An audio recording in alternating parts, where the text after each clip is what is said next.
It's 7 in the morning. You've had your coffee, packed your bag. You walk toward the door. And then, your dog got up too. Followed you. Sat right in front of the door, watching you. Not making a sound, not jumping, not barking. Just looking. You close the door, but your dog is still there.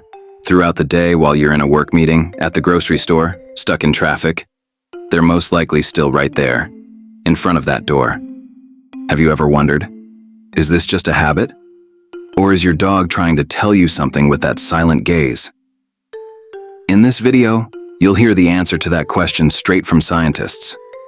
And I'll warn you, for some people, this answer touches something completely unexpected. Because your dog's posture at that door is a behavior shaped by millions of years of evolution, neurologically proven, and emotionally far deeper than most people realize. If you watch until the end, the next time you look at your dog, everything will feel different. And maybe you'll walk toward that door just a little differently too. If you're ready, let's begin. Let's go back to your dog's ancestors, wolves. Tens of thousands of years ago. Wolves are pack animals with extraordinarily complex social structures. And in these packs, one of the most critical rules of survival is this: the pack must stay together. A wolf separated from the pack is a lone wolf, and a lone wolf is a vulnerable wolf. This is why wolves closely monitor the movements of every member of their pack. If someone is about to leave, where they're going, when they'll return, whether they're safe, all of this is on the pack's collective radar. Now fast forward thousands of years. Through the process of domestication, dogs didn't abandon the pack structure. They simply transformed it. Their pack is no longer other wolves. It's you, your family, your home. And that pack instinct is still alive, still active in your dog's brain. When you walk out the door, your dog's brain unconsciously processes this. A pack member is leaving. Where are they going? Are they safe? When will they come back? This is why waiting at the door is not a punishment for your dog, not evidence of an anxiety crisis, and not possessive behavior. It's what your dog is telling you. You are my pack, and I need to know my pack is coming home safe. If something stirred quietly inside you just now, I understand. Now let's look at this behavior even more closely. Because waiting at the door is not just one single thing. The signals your dog gives you in that moment carry very different meanings depending on the situation. So how do you tell them apart? Signal 1. Calm body language. Tail in a neutral position, making eye contact. Have you seen this before?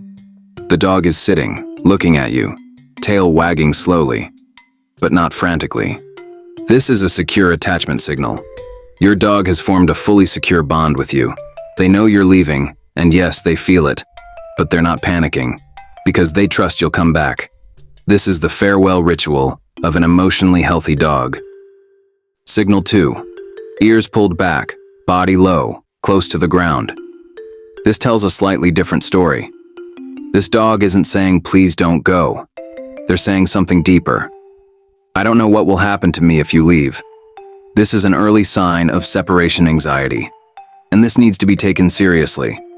Because separation anxiety can lead to chronic stress, destructive behaviors, and over time, serious health problems in dogs. Signal 3. Standing upright, ears erect, slightly tense. This is a lesser known but fascinating situation. The dog isn't sitting. They're standing, alert, attentive, ready. This is the protective guardian instinct. Because your dog sees you as the pack leader, when you walk out the door, they shift into almost a sentinel role, as if to say, "You're leaving, but I'm holding the fort." This behavior is especially prominent in working breeds, border collies, German shepherds, and similar dogs. Signal 4. Vocalizing, whining, soft barking. And the last scenario, also the most frequently misunderstood signal. Most owners hear this and think, "They're spoiled, they're manipulating me." No, this sound is not a calculated tactic. It's a raw expression from the limbic system, the brain's emotional center. Your dog is externalizing the longing they feel, the uncertainty of that moment, through sound. Just like a small child crying when they see their mother is about to leave. Reading this as manipulation is a complete misframing of the behavior. Now we come to perhaps the most powerful part of this video. Research conducted at Eötvös Loránd University in Budapest is among the most cited work in the world on canine cognition. These studies examined how dogs process human emotions and the mechanisms behind social bonding. One of the key findings from this research shows that dogs are capable of distinguishing their owner's facial expressions and body language. Meaning, when you walk toward the door, pick up your bag, put on your shoes, your dog is reading all of it as a sequence of meaning. Bag equals leaving. For a dog, this can become a learned symbol. Beyond that, the role of oxytocin, commonly known as the bonding hormone, in the relationship between dogs and their owners, has been demonstrated repeatedly. Studies have measured elevated oxytocin levels in dogs who make eye contact with their owners. So when your dog looks at you from the door, they are experiencing a bonding response at a biochemical level. And here is the detail that scientists found, the one that has moved so many people deeply. Dogs don't process time the way we do. They don't feel the difference between 10 minutes and 4 hours the way we do. But they still feel that their person is gone. So every moment you walk out that door, it isn't simply waiting for your dog. That moment is when your presence begins to be absent. And your dog, at that threshold, is genuinely seeing you off. When I first learned this, I stopped in my tracks too. So after everything you've just learned, what should you do? First piece of advice. Build a calm farewell ritual. Before you leave, give your dog a small, consistent ritual. It doesn't need to be dramatic. A brief touch, a calm tone of voice, saying "I'll be back." That's enough. Dogs attach to routines. A consistent ritual significantly reduces your dog's uncertainty and stress. Second piece of advice. Avoid dramatic goodbyes. It sounds counterintuitive, but overly emotional farewells actually increase your dog's anxiety. The more distressed you appear, the stronger your dog's perception becomes that this separation is dangerous. Stay calm. Your calm transfers to them.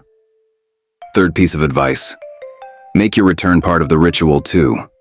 When you come home and your dog goes wild with excitement, instead of immediately matching that energy, calm yourself first, then greet them. This teaches your dog, coming back is normal. It doesn't require panic. Every morning your dog sits in front of that door and watches you. Because you are their world. You're not just a pet owner.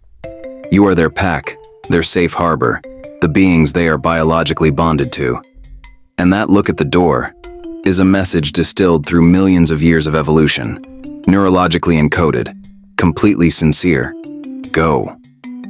But come back. Because without you, the pack is incomplete. Remember that the next time. As you walk toward that door, turn around for just a second. You've earned that look, and that dog deserves to be seen.